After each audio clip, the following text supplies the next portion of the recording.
Hi there, I'm Sebastian. I'm a registered nutritionist and dietitian, and today we're going to be talking about a few nutrition myths we're going to have to bust. There's so much information out there in the internet and with a lot of people who are sharing these things that they know about nutrition. So it kind of gets confusing to find out which is right and which is wrong. So from a registered nutritionist and dietitian to you, let's talk about a few myths that aren't true about nutrition. Number 1. You have to ban all carbohydrates so that you can reach your goals. It's a scary thing to think that you have to remove a whole food group in order for you to reach your nutrition and health goals, isn't it? But it's not necessarily true. We can actually reach our goals by incorporating all the food items that we need and having a balance of all of the food groups to get as much nutrients as possible. The thought is that if you have too much carbohydrates, it's going to automatically turn into fats. But the truth is our body needs carbohydrates for energy. And in gaining weight, it's not necessarily about what food items from carbs, fats, or proteins you have, but overall how much you're consuming in regards to the energy that you need for the day.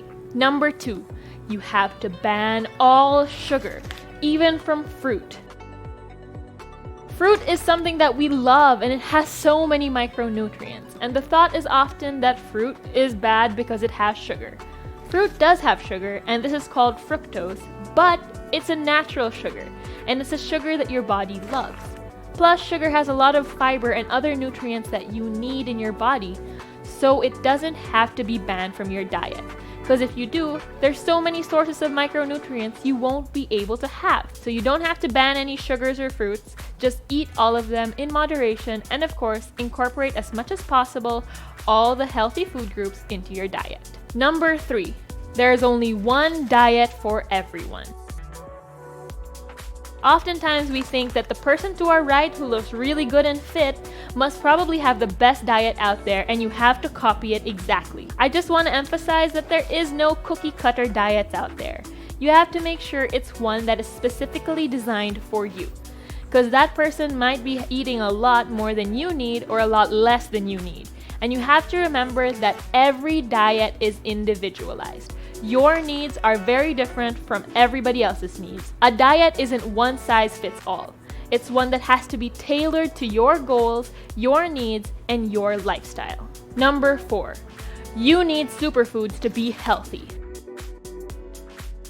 Chia seeds, flax seeds, spirulina, maca root. We hear all of these incredible ingredients out there.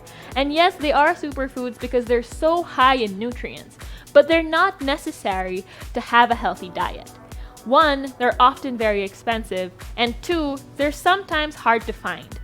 So all you need to do is diversify the variety of nutrients that you have.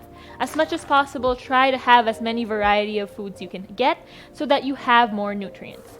Because you can definitely get the nutrients that you get from those superfoods in other sources. Number 5, it's all about calories. We hear it a lot. Calories this, calories that, how many calories is in this? It's something that we are often hearing.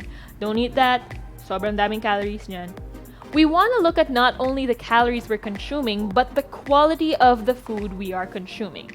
Sometimes, when it comes to weight loss, people think that it's all about the calories.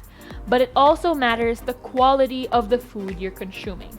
It's not just about counting, but it's also looking at the amount of nutrients you're getting overall. Are you getting enough carbohydrates to fuel yourself? Are you getting enough protein to build your muscle? Are you getting enough fat to make sure you're absorbing nutrients and protecting your body? And most importantly, are you getting enough fruits and vegetables to get the micronutrients that you need? Or are we just gonna throw all of that away to meet a certain calorie goal? Number 6, eating late at night is really bad. Some people think that if you're eating late at night, it automatically turns into fat. Like somehow in the span of our day, automatically our fat storing becomes enhanced at night. And this isn't exactly true. Yes, you are less active at night, but that doesn't mean that when you eat, your body is gonna store it double as fat. It mostly means that at night, when you're consuming food, it's not going to be used automatically like it would be if you were eating it during the daytime. Our metabolism is pretty good at keeping itself throughout the day. So whatever you eat, whenever time of the day, it's gonna be used and stored at the same way it usually would be. You just have to look at, especially if you're considering weight loss and weight gain, how much are you actually consuming throughout the day compared to your needs. Number 7, there is bad food and there is good food. One of the main things that we do is label our foods as good and bad, and this often messes with our relationship with food, especially when we're labeling the best foods or the most tasty and our favorite meals as something that is bad. See, this is what happens. We're looking at food here. Broccoli, we consider as good. Cake, we consider as bad. So when we eat broccoli, we feel like we're the greatest human on earth, but when we eat cake, we feel like we are bad and we feel shame and we feel guilt. But why should we feel shame and guilt for fueling our bodies? Why should we feel shame for eating food that we enjoy? Yes, there are some foods that have more nutrient value than others, but all in all, your body will still use this food for fuel, and it will still use this food to keep you alive. So when looking at your food, don't think of it as bad food or good food. Don't think about guilt or shame. Think about fuel. Think about happiness and eating and enjoying the food that you're consuming. You don't have to have your cake with a glass of guilt on the side. Number 8, detoxes are a requirement for the body to be healthy. We hear it a lot. We've got juice detoxes, we've got all of these fasting and all of these different things that we apparently need to keep our body healthy. But did you know that you actually have a few things in your body that help detox naturally? This is your liver, your kidney, your skin, and your digestive system. And I'll tell you, they're pretty effective at detoxing your body for you.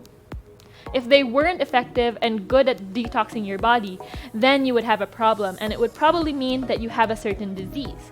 But it doesn't mean that your body is being overworked, because it can take the load and the capacity to properly detox your body. We don't need any crazy detoxes to reach our optimum health. All we need is to properly nourish our body consistently every day and making habits that are sustainable for the rest of our life to be able to reach our optimum health. I hope I busted a few nutrition myths that have been running around your head lately, and I hope this gives you a clearer view of nutrition and how to go about your diet. So again, I'm Sebastian. I'm a registered nutritionist and dietitian.